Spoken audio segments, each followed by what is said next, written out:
പ്രിയമക്കളെ, കത്ത് പിടിച്ചതിൻ്റെ പേരിൽ വരുമാന മാർഗങ്ങൾ നഷ്ടപ്പെട്ടവരുണ്ട്. അതായത്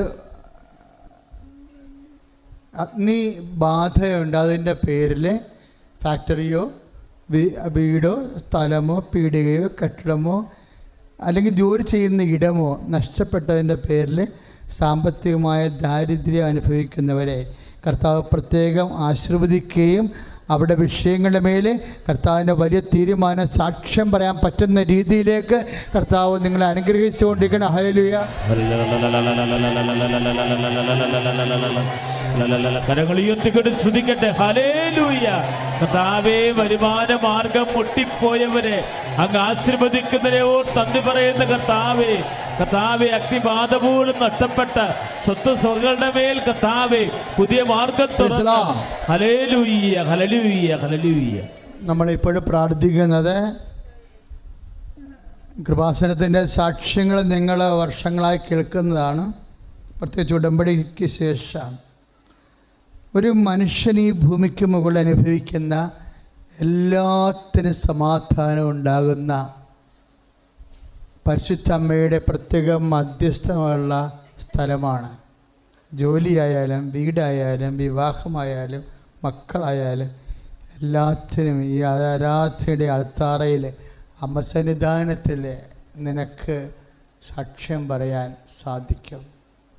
ഇപ്പോഴും നമ്മൾ പ്രാർത്ഥിക്കാൻ പോകുന്നത് കല്യാണം ഒത്തുവരാത്തവർക്ക് വേണ്ടിയാണ്. പ്രത്യേകിച്ച് കുറേ പുരുഷന്മാരെ, സ്ത്രീകളെക്കാൾ കൂടുതൽ പുരുഷന്മാരാണ് വിവാഹം കഴിക്കാൻ പറ്റാണ്ടിരിക്കണത്.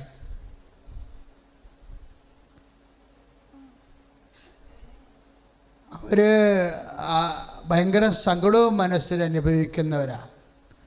പക്ഷേ ഇതൊരു വിഷയമായിട്ട് അവതരിപ്പിക്കാനോ ഒന്നും പറ്റണില്ല. അവന് മക്കളില്ലാത്തവരെ,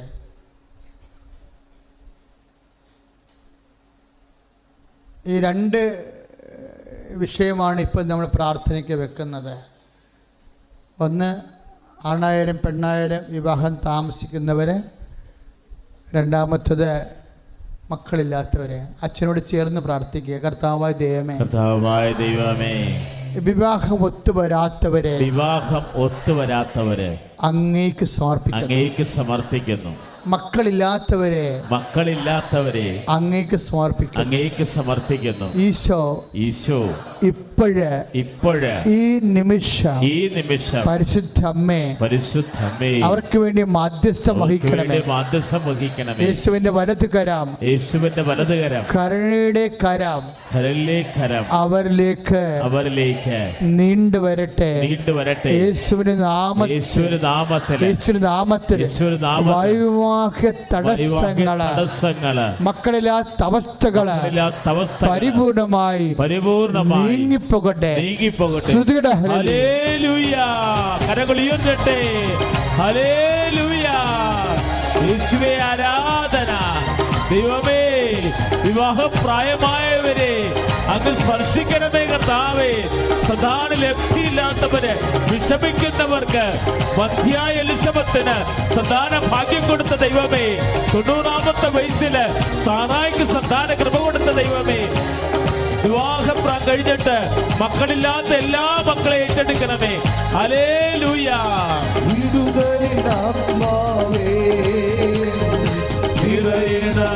ചേർന്ന് പാടാം. അഭിഷേകമായി വളരണമേ, വിടുതലിനാത്മാവേ നിറയണമേ. അഭിഷേകമായി വളരണമേ. പരിശുദ്ധ പരമദിവ്യകാരുണ്യവും ആരാധനയും സ്തുതിയും പുകഴ്ചയും ഉണ്ടായിരിക്കട്ടെ. മക്കളെ, പരീക്ഷകൾ ഇപ്പം നമ്മുടെ കുഞ്ഞുങ്ങൾക്ക് ബോർഡ് എക്സാം ആരംഭിക്കുകയാണ്. അതുപോലെ തന്നെ പ്ലസ് ടുക്കാർ, ഡിഗ്രിക്കാർ ഏതാണ്ട് മെയ് മാസം വരെ ഇനി പരീക്ഷ നടക്കാൻ പോവുകയാണ്. എല്ലാ പരീക്ഷക്കാരും ഈ സമയത്ത് പരിശുദ്ധ അമ്മ വഴി ഈശോയ്ക്ക് ഏൽപ്പിക്കണം. എങ്ങനെയെങ്കിലും പാസ്സായിട്ട് കാര്യമില്ല.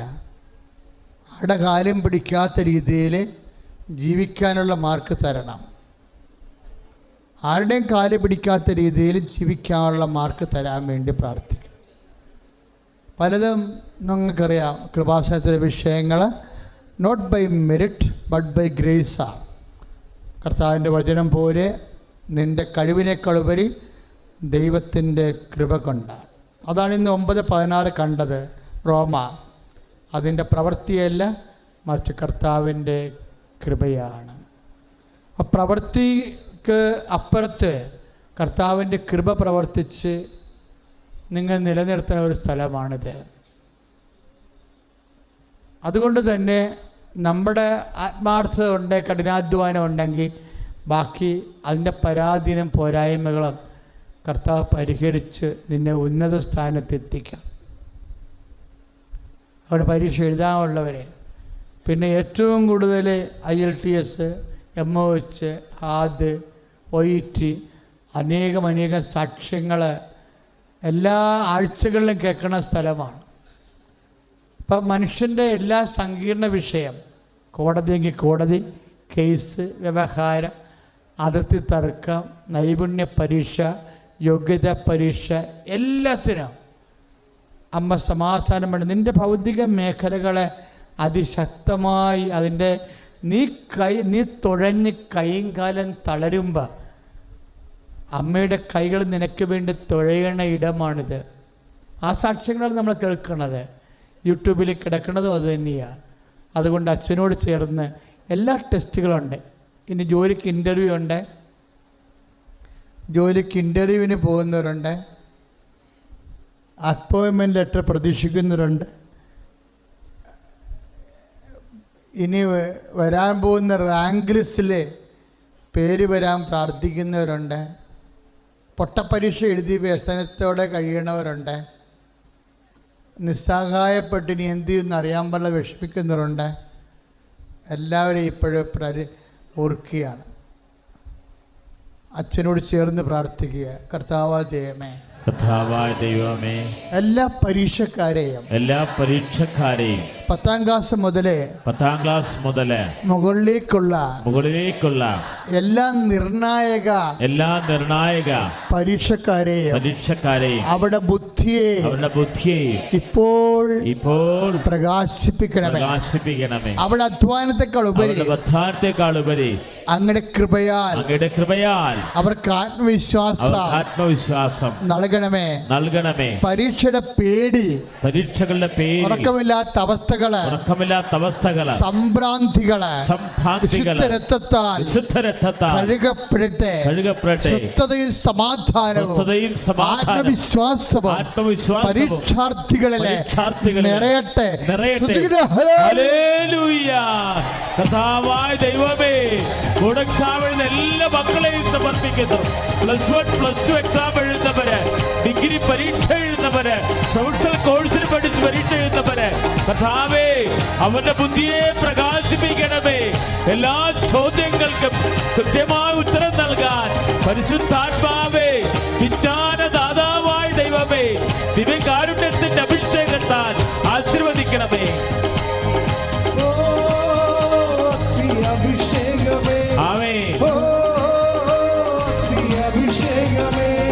കരങ്ങൾ വീശിക്കൊണ്ട്, കൈകൾ വീശി ഏറ്റുപാടാം.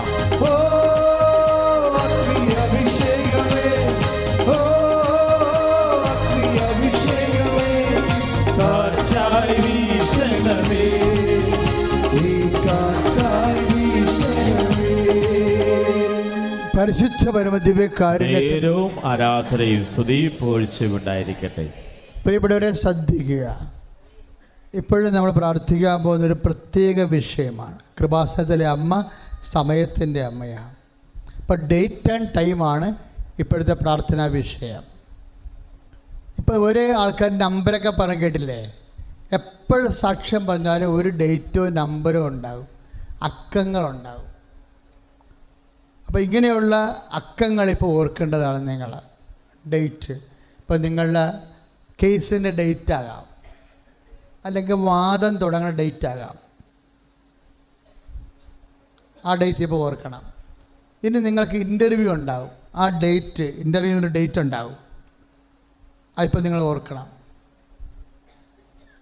പരീക്ഷയുടെ ഡേറ്റ് ഇപ്പോൾ ഓർക്കണം. സ്ഥലം, അളവ് ഓർക്കണം, ഡേറ്റ് ഓർക്കണം. പ്രമാണം ചെയ്യാനുള്ള ഡേറ്റ് ഓർക്കണം. ഇങ്ങനെ നിങ്ങളുമായി ബന്ധപ്പെട്ട ഡേറ്റുകൾ, നിങ്ങൾക്ക് പണം തരാനുള്ളവർ പറഞ്ഞേക്കുന്ന ഡേറ്റുകൾ, നിങ്ങൾ പണം കൊടുക്കാനുള്ളവർ നിങ്ങളെ ഭീഷണിപ്പെടുത്തുന്ന ഡേറ്റുകൾ, അവർക്ക് കൊടുത്തിരിക്കുന്ന ഡേറ്റുകൾ, ആ ഡേറ്റ് എല്ലാം ഓർക്കണം. എല്ലാ തീയതികളും ഓർക്കുക. പിന്നെ നീ യാത്ര ചെയ്യുകയാണെങ്കിൽ യാത്രയുടെ സമയം ഓർക്കുക. നിൻ്റെ ഫ്ലൈറ്റിൻ്റെ സമയമോ ബസ്സിൻ്റെ ടൈമോ അതിൻ്റെ ഈ യാത്ര ചെയ്യുന്ന ജോലി സംബന്ധമായ യാത്രയാണ് അച്ഛൻ ഉദ്ദേശിക്കുന്നത്. ആ യാത്രയുടെ സമയം ഓർക്കുക.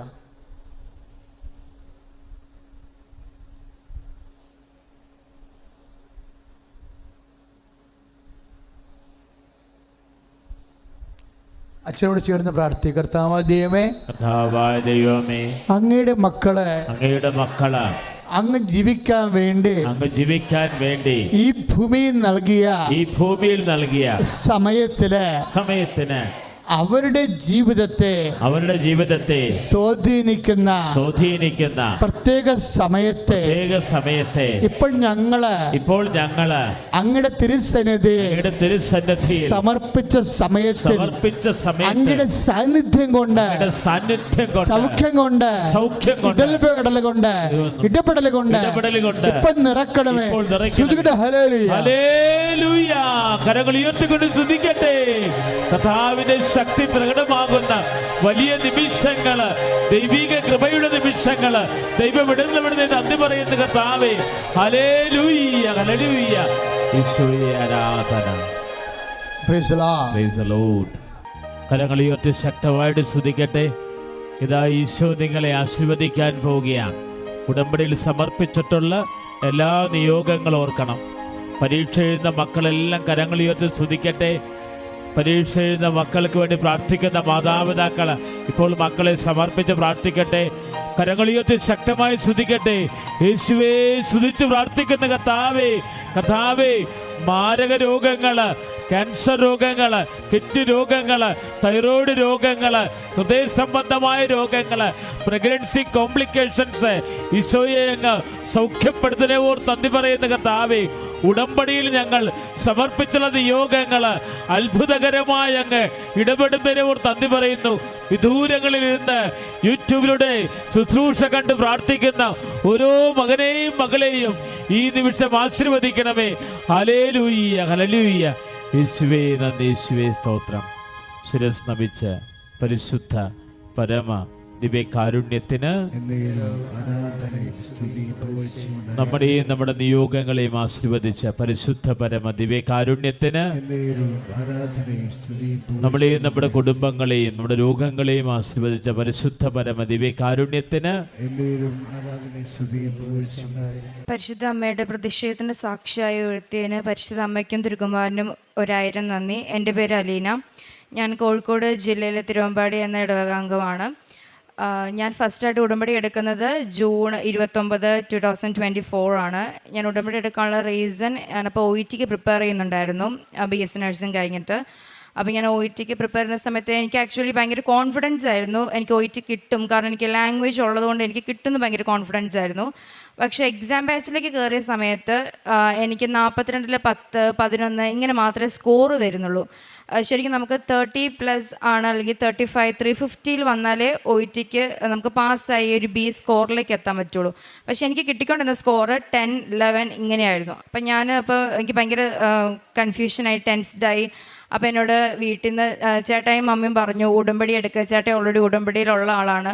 അപ്പം ഞാനും ചേട്ടൻ ഇവിടെ വന്നു. അങ്ങനെ ഞാൻ തീർത്ഥാടന ഉടമ്പടി ഇവിടെ എടുത്തു. അച്ഛനെ കണ്ടു, ബ്ലെസ്സിങ് വാങ്ങി, അച്ഛനൊക്കെ കാശുരൂപം തന്നു. അതായിട്ടാണ് ഞാൻ എക്സാമിന് പോകുന്നത്. ഞാൻ എഴുതിയ എക്സാം ഹോളിൽ പകുതി 3/4 പേര് ഇരുന്ന് കരയുമായിരുന്നു, കാരണം അത്രയും ബുദ്ധിമുട്ടായിരുന്നു ഞങ്ങൾക്ക് എല്ലാ മൊഡ്യൂളും. പക്ഷേ എക്സാം ഹോളിൽ കയറുന്നതിന് മുന്നേ ഞാൻ ഉടമ്പടീൻ്റെ ഉപ്പ് എക്സാം ഹോളിൽ ഇട്ടിട്ടുണ്ടായിരുന്നു, കാശുരൂപം എൻ്റെ കയ്യിലുണ്ടായിരുന്നു. അപ്പോൾ എനിക്കാണെങ്കിൽ എനിക്ക് ടെൻഷൻ കാരണമാണ് അറിയത്തില്ല, എനിക്ക് കരച്ചിലൊന്നും വന്നില്ല, പക്ഷെ ഭയങ്കര ടഫാണ് എക്സാം. ഞാൻ ഇറങ്ങിയതേ പറഞ്ഞു എനിക്ക് എക്സാം കിട്ടും തോന്നില്ല, ഫെയിലാവുമെന്ന് എനിക്ക് 100% ഷുവർ ആണെന്നുള്ള രീതിയിലാണ് ഞാൻ ഇറങ്ങിപ്പോകുന്നത്. പക്ഷേ എൻ്റെ ഹോൾ ടിക്കറ്റ് ഞാൻ കോപ്പി എടുത്തിട്ടുണ്ടായിരുന്നു. ആ ഹോൾ ടിക്കറ്റിൽ ഞാൻ എന്നും ഉപ്പിട്ട് വിശ്വാസ പ്രമാണം ചൊല്ലി വൈകുന്നേരത്തെ പ്രാർത്ഥന കഴിഞ്ഞിട്ട് എൻ്റെ റിസൾട്ട് വരുന്നിടം വരെ ഞാൻ പ്രാർത്ഥിച്ചു. അങ്ങനെ റിസൾട്ട് വന്നപ്പോൾ എനിക്ക് അയർലൻഡ് സ്കോറോടെ ഫസ്റ്റ് ചാൻസിൽ OET പാസ്സായി. പക്ഷേ എല്ലാവർക്കും അറിയാം റിക്രൂട്ട്മെൻറ്റ് ഇപ്പോൾ സ്റ്റോപ്പാണ്, എവിടെയും റിക്രൂട്ട്മെൻറ്റ് ഇല്ല. അപ്പോൾ അയർലൻഡ് സ്കോർ കിട്ടിയിട്ട് ഞാൻ ഫ്രഷറാണ്, എന്ത് ചെയ്യും എന്നിങ്ങനെ നിന്നപ്പോഴാണ് ഞാൻ വിചാരിച്ചു MSc പഠിക്കാൻ വേണ്ടി എന്നാൽ പോകാമെന്ന് വിചാരിച്ചു. അങ്ങനെ UK അയർലൻഡൊക്കെ ഞാൻ MScക്ക് നോക്കി. പക്ഷേ എനിക്ക് ലോണ് റെഡിയായില്ല, സിബിൽ സ്കോർ എനിക്ക് ലോൺ കിട്ടത്തില്ല എന്നൊക്കെ പറഞ്ഞു. അപ്പം എനിക്കൊരു ഡൗട്ട്, ഇനിയിപ്പോൾ ദൈവം ആഗ്രഹിക്കുന്നില്ലേ അതെന്നുള്ളൊരു കാര്യം. അപ്പം എനിക്കിങ്ങനെ സൗണ്ട് അങ്ങനെ മെസ്സേജസ് അങ്ങനെയൊന്നും കിട്ടത്തില്ല. അപ്പം ഞാൻ തന്നെ മാതാവിൻ്റെ അടുത്തൊരു ക്ലോസ് വെച്ചു. ഞാൻ ഉപ്പ് ഈ നിയോഗം എഴുതി ഉപ്പിട്ട് വിശ്വാസപ്രമാണം ചൊല്ലി പ്രാർത്ഥിക്കും.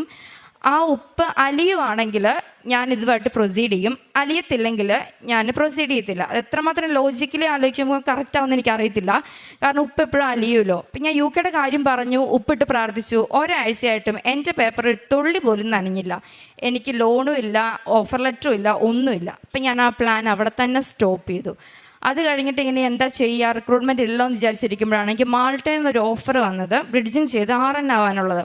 അപ്പോൾ എനിക്ക് അതിലും ലോൺ എടുക്കണമെങ്കിൽ കിട്ടത്തില്ല, അങ്ങനെ പൈസ ഷോർട്ടാണ്, അങ്ങനെയൊക്കെ നിന്നപ്പം ഞാൻ ഇതേ മെത്തേഡ് തന്നെ കമ്മ്യൂണിക്കേറ്റ് ചെയ്തത് ഉപ്പിട്ട് പ്രാർത്ഥിച്ചാണ്. എൻ്റെ ഒറ്റ ദിവസം കൊണ്ട് ഉപ്പ് നന്നായിട്ട് മെൽറ്റായ പേപ്പർ അലുത്തു. അപ്പം ഞാൻ വിചാരിച്ചു പക്ഷെ എനിക്കിനിപ്പം ഫണ്ട് റെഡി ആയില്ലല്ലോ എന്ന് വിചാരിച്ചു. അപ്പം എൻ്റെ മമ്മിയുടെ സിസ്റ്റർ വിളിച്ചു പറഞ്ഞു, ആൻറ്റിയുടെ ഹസ്ബൻഡും കൂടെ എനിക്ക് മാൾട്ടയ്ക്കുള്ള ഫുള്ള് 8 lakhs rupees തരാം, എനിക്ക് ജോലി കിട്ടിക്കഴിയുമ്പം അത് അവർക്ക് തിരിച്ചു കൊടുത്താൽ മതി എന്നുള്ള രീതിയിൽ അവരെനിക്ക് ഓഫർ ചെയ്തു. അപ്പം ആ ഇഷ്യൂ എൻ്റെ കഴിഞ്ഞു. അത് കഴിഞ്ഞിട്ട് എനിക്ക് വിസയ്ക്ക് വെക്കാനൊക്കെ ഒത്തിരി ലാഗ് വന്ന സമയത്ത് ഞാനിങ്ങനെ എപ്പോഴും പ്രാർത്ഥിച്ചുകൊണ്ടായിരിക്കുന്നത്, എന്നും ഈ കാര്യം പറഞ്ഞ് ഞാൻ ഉപ്പിട്ട് പ്രാർത്ഥിക്കുകയും ചെയ്യും. അപ്പം വിസയ്ക്ക് വെച്ചു, അങ്ങനെ ഡേറ്റ് വന്നു. VFS എനിക്ക് ഇൻ്റർവ്യൂവിന് വിളിച്ച സമയത്ത് ഞാൻ ഭയങ്കര കോൺഫിഡൻ്റ് ആണ്, കാരണം എനിക്ക് ഇൻ്റർവ്യൂ നന്നായിട്ട് പെർഫോം ചെയ്യാൻ പറ്റും, എനിക്ക് ലാംഗ്വേജ് ഉണ്ടെന്നുള്ളൊരു കോൺഫിഡൻസ് ഉണ്ട്, ആൻസേഴ്സ് നന്നായിട്ട് ഞാൻ പ്രിപ്പയർ ചെയ്തിട്ടുണ്ട്. പക്ഷേ ആ ഇൻ്റർവ്യൂ ഹാളിൽ നമ്മൾ വെയിറ്റ് ഹാളിൽ ഇരിക്കുന്ന സമയം തൊട്ട് എൻ്റെ മനസ്സിലേക്ക് വരുവാണ് MQF എന്ന്.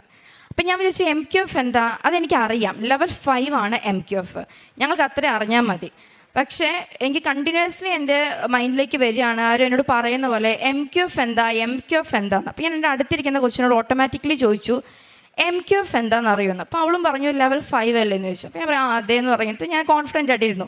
പിന്നെ എൻ്റെ മനസ്സിലേക്ക് വരികയാണ് MQF എന്താന്ന്. അപ്പോൾ ഞാൻ വീണ്ടും അവളോട് ചോദിച്ചു. അപ്പോൾ അവൾ പറഞ്ഞു നമുക്ക് നോക്കാമെന്ന് പറഞ്ഞിട്ട് മാൾട്ട ക്വാളിഫിക്കേഷൻസ് ഫ്രെയിംവർക്ക് എന്ന് ഞങ്ങൾ നെറ്റിൽ നോക്കിയപ്പം അബ്രിവേഷൻ കണ്ടു.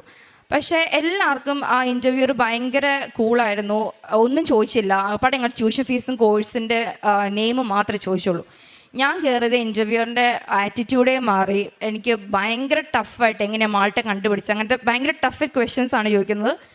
എൻ്റെ കോൺഫിഡൻസ് അതോടെ നിന്നു, എനിക്ക് ഒന്നും പറയാൻ പറ്റില്ല എന്നൊരു അവസ്ഥയിലെത്തി. അവസാനം ഈ ഇൻ്റർവ്യൂർ എന്നോട് ചോദിച്ചു MQF എന്താന്ന്. അപ്പം ഞാൻ പറഞ്ഞു level 5. അപ്പോൾ പറഞ്ഞു അതല്ല എൻ്റെ ക്വസ്റ്റ്യൻ, MQF എന്താണെന്നാണ് ഞാൻ ചോദിച്ചത്. അപ്പോൾ ഞാൻ പെട്ടെന്ന് ചാടി കയറി പറഞ്ഞു മാൾട്ട ക്വാളിഫിക്കേഷൻസ് ഫ്രെയിംവർക്ക്. ആ ഒരു ഉത്തരം അവിടെ പറഞ്ഞില്ലായിരുന്നെങ്കിൽ എൻ്റെ വിസ റിജക്റ്റ് ആകുമായിരുന്നു, കാരണം എൻ്റെ കോഴ്സ് റിലേറ്റഡ് ക്വസ്റ്റ്യൻ ആയതുകൊണ്ട് എൻ്റെ വിസ റിജക്റ്റ് ആകുമായിരുന്നു. പക്ഷേ എനിക്കത് എനിക്കങ്ങനെ മാതാവ് അങ്ങനെ മൈൻഡിൽ അങ്ങനെ ഒരു സന്ദേശം തന്നുകൊണ്ട് MQF ഞാൻ നോക്കി കയറി. എനിക്ക് വിസ സബ്മിഷൻ കഴിഞ്ഞു, ഇൻ്റർവ്യൂ കഴിഞ്ഞു, വിസ അടിച്ച് കിട്ടി. ഈ 18th ഞാൻ ട്രാവൽ ചെയ്യുകയാണ് മാൾട്ടയ്ക്ക്. അതാണ് എൻ്റെ ഫസ്റ്റ് സാക്ഷ്യം.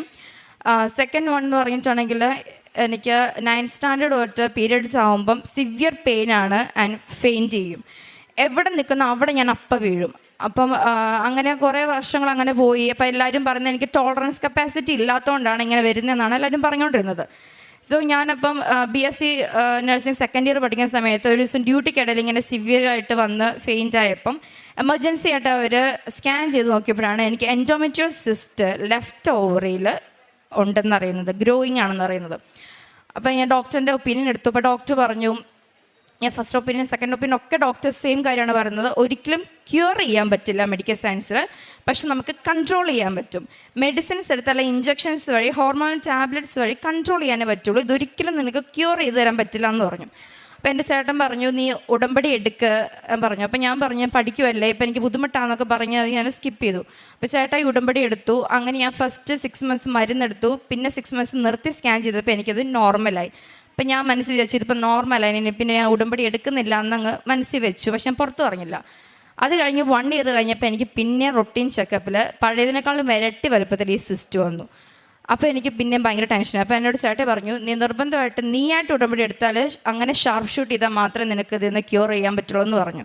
അങ്ങനെ ഞാനിവിടെ ഉടമ്പടി എടുത്ത സമയത്ത് രണ്ടാമത്തെ നിയോഗം പ്രയോറിറ്റി വെച്ചത് എൻഡോമെട്രിയോസിസ്റ്റിനായിരുന്നു. 9 മാസം ഞാൻ മരുന്ന് നിർത്തി സ്കാൻ ചെയ്തു. എൻ്റെ ഓവറീസിൽ ഒരു പ്രശ്നമില്ല, അപ്പിയേഴ്സ് നോർമൽ എന്നാണ് വന്നത്. ഇപ്പം ഞാൻ മരുന്നൊന്നും എടുക്കുന്നില്ല. പിന്നെ സിവിയറിറ്റി ഓഫ് പെയിൻ എനിക്കില്ല.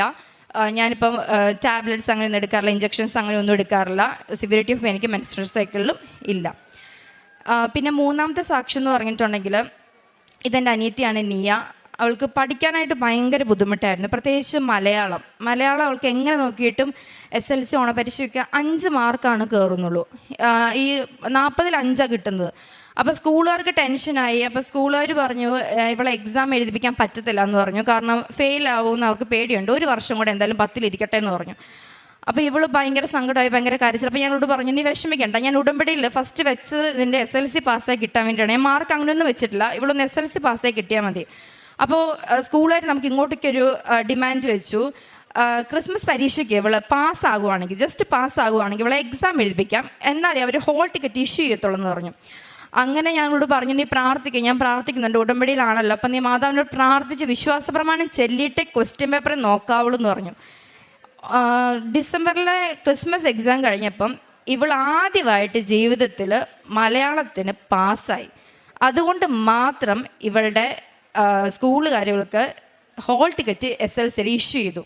ഹോൾ ടിക്കറ്റ് ഇഷ്യൂ ചെയ്ത് കഴിഞ്ഞപ്പോൾ ഇവൾ പറഞ്ഞു, ഒരു ദിവസം ഇവൾ ഹോസ്റ്റലിലായിരുന്നു പാലയിൽ. അപ്പോൾ അവൾ വിളിച്ച് പറഞ്ഞു, ചേച്ചി മലയാളത്തിൻ്റെ എക്സാമിൻ്റെ സമയത്ത് മാതാവിൻ്റെ അടുത്ത് നിൽക്കുന്നതായിട്ട് ഞാൻ സ്വപ്നം കണ്ടു എന്ന് പറഞ്ഞു. അപ്പോൾ ഞാൻ പറഞ്ഞു, നീ പ്രാർത്ഥിച്ചോ, എന്തായാലും പ്രാർത്ഥിക്കാതെ നീ പോകരുത്, പ്രാർത്ഥിച്ചോ, ഉടമ്പടിയിൽ ചേച്ചി വെച്ച കാര്യമല്ല, നീ പ്രാർത്ഥിക്കാൻ പറഞ്ഞു. ഇവളുടെ റിസൾട്ട് വന്നു. ഇവൾ എല്ലാ സബ്ജക്റ്റിനും SLC ഫസ്റ്റ് ചാൻസിൽ പാസ്സായി. മലയാളം 5 മാർക്ക് വാങ്ങിക്കൊണ്ടിരുന്ന ഇവൾക്ക് മലയാളത്തിന് A ഗ്രേഡ് കിട്ടി. അതായിരുന്നു എൻ്റെ മൂന്നാമത്തെ സാക്ഷ്യം. പിന്നെ പ്രേക്ഷിത പ്രവർത്തനമായിട്ട് ഞാൻ ചെയ്യുന്നത്, ഞാൻ പത്രം വാങ്ങിക്കൊണ്ട് പോയിട്ട്, എനിക്ക് അങ്ങനെ റൂട്ടൊന്നും വെച്ച് ഞാൻ കൊടുക്കില്ല.